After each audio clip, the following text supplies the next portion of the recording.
ladies and gentlemen, this is it. This is apparently the most heavy peated malt in the world. This is the famous Octomore, which I made.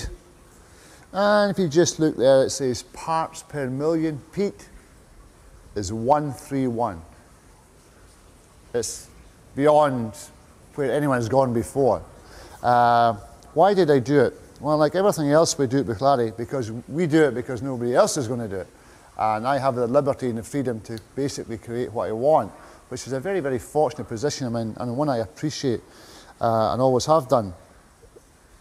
The situation was this: Port Charlotte was very good, so I spoke to the maltster and said, look, just let it smoke, try and smoke the malt for longer, the malted barley, the germinating barley for longer. Don't give it much heat, just smoke it for a week and see what happens. So he did, and the result was 131 parts per million. We thought, wow, how is it going to taste? Will the peat destroy it? I mean, is it going to be too much smoke in there? In actual fact, far from it. As I said earlier, we distill incredibly slowly. So what happens is, with the slow distillation and the heavy phenol in it, the peat is wrapped right inside the spirit. It's throughout the spirit. It's not some heavy peated malts, when you take them on the palate, you get the smack factor. Boom, it's the peat. And that's it. You get the peat and then it's all over.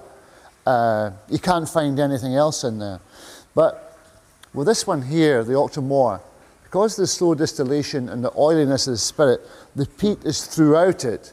So when you take it on the palate, you're getting the big hit of the peat. Believe me, it's big. But also you're getting the great flavours from the barley, the malted barley, and you're getting the great flavours from the cask. So it's a great integration, a fusion of all these things. With the main speaker being the peat, it's holding it strong and powerful. You would think at 131 it's going to shoot me down, it's going to blow my head off. It's not. It's a fantastically experience. It's all interwoven there. The peat is there, there's no doubt. Not so apparent on the nose because of this fusion of all the other flavours, but on the palate, it just it goes straight across the tongue like a bushfire. It's amazing. Your cheeks will start to flush. It's just, the whole chest fills up, the cavity of the chest. It's beautiful. It's absolutely beautiful. And, amazing enough, when you look at the weight of it, it certainly looks a lot heavier than a non-peated malt.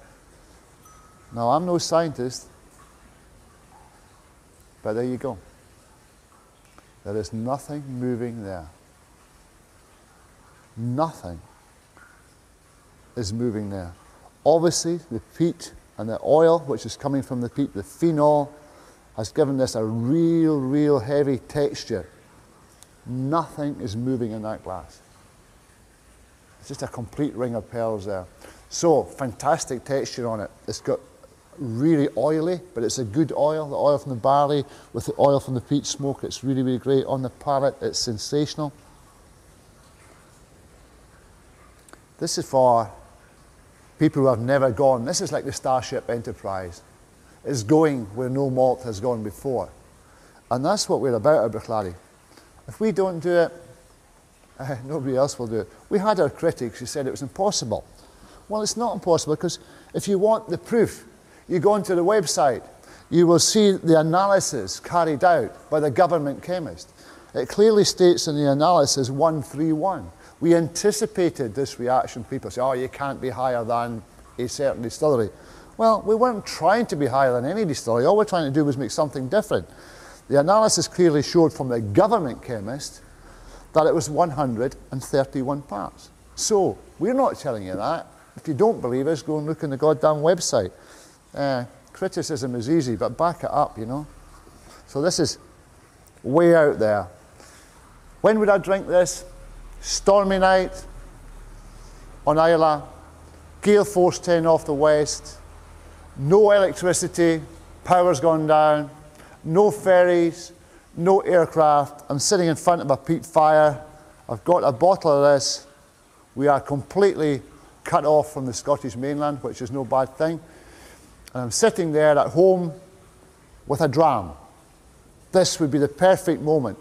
And my wife has gone to Glasgow for the weekend. That would be the perfect time. It's never happened to me. Either my wife's at home or there's no storm or something. But that's one of these great drams. You just want to sit down and really enjoy it. It's fabulous. Very hard to find. On eBay now at a ridiculous price. I think it's selling on eBay at $500 a bottle or something like that. But if you find one, it's well worth it. We've got a new release coming out at festival time, slightly larger, but it is limited, but there's more coming out. Beautiful bottle as well.